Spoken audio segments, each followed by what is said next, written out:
Hello guys, welcome back. In front of me I've got a Galaxy A27, and let me share with you how to enable developer options on this device. It's quite quick and easy.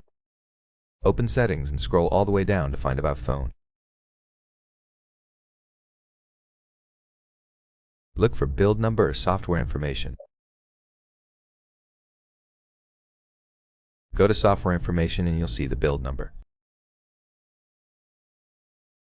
Keep tapping on it until you see the message that you're in developer mode. Your device will show a warning that these options are for development use only. Tap OK. If you have a screen lock, you'll need to enter it to confirm.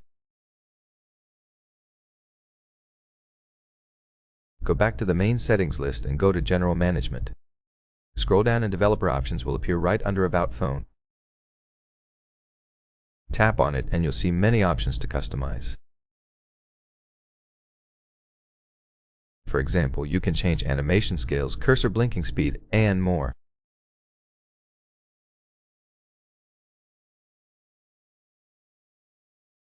Everything works like regular settings.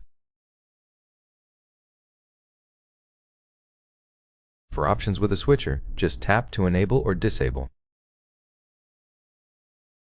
For options without a switcher, tap to open more choices. When you're done, go to the top and tap the switcher to turn off developer options. Most options will become inactive, and developer options will disappear from settings. That will be all. Thank you so much for watching. Please hit subscribe and leave a thumbs up.